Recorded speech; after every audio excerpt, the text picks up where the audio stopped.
Valentine's Day. We know it well. It's a day that has become synonymous with love and affection. It's a day for roses, chocolates, and romantic dinners. Couples exchange gifts, creating memories that last a lifetime. We celebrate love in its many forms, from young love to lifelong partnerships. Valentine's Day embraces it all. We express affection for our partners, friends, and family. It's a day to show appreciation for all the special people in our lives. It's a day filled with cards, gifts, and heartfelt messages. Each gesture, no matter how small, carries a world of meaning.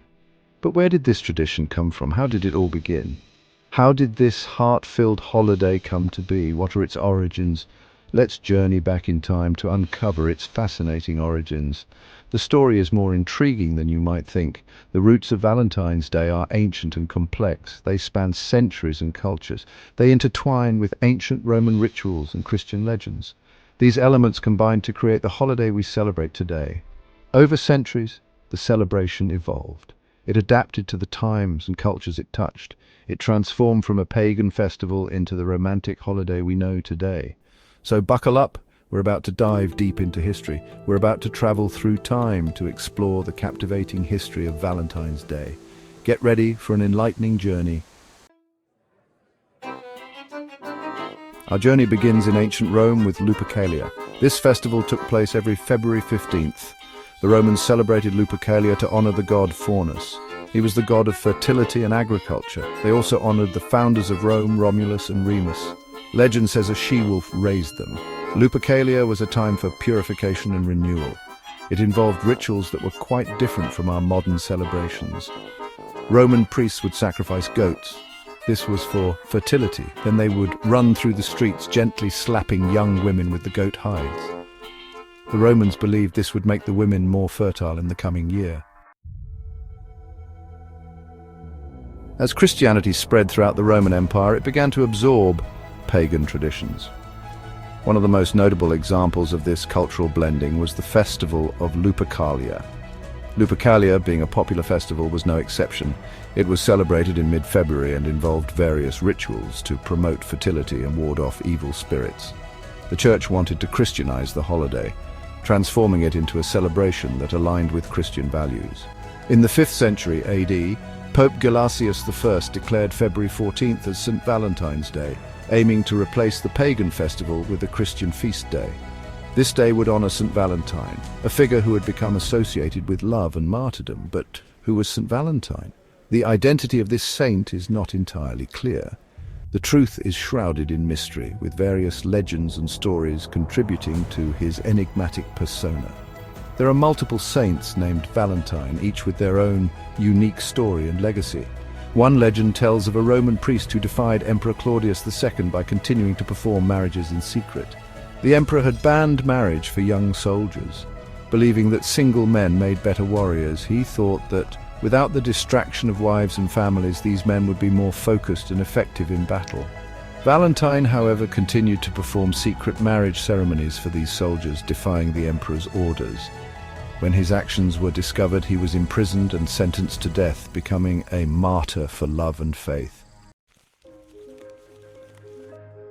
Section 4. Chaucer's influence, romance, blooms.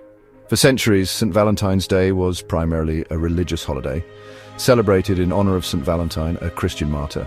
It wasn't until the Middle Ages that it became associated with romantic love, a transformation that would forever change the way the day was celebrated. This significant shift is often attributed to Geoffrey Chaucer, the famous English poet known for his vivid storytelling and poetic prowess.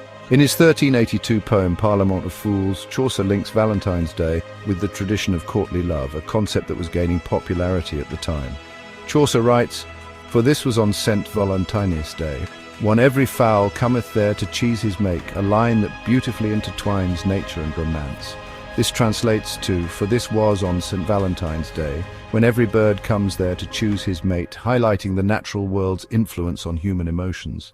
This poetic imagery captured the imagination of the time, resonating deeply with the medieval audience and beyond. It cemented the connection between Valentine's Day and romantic love, a bond that continues to be celebrated in various forms around the world today. Section 5. Commercialization of love, from cards to chocolates. The commercialization of Valentine's Day began in the 19th century.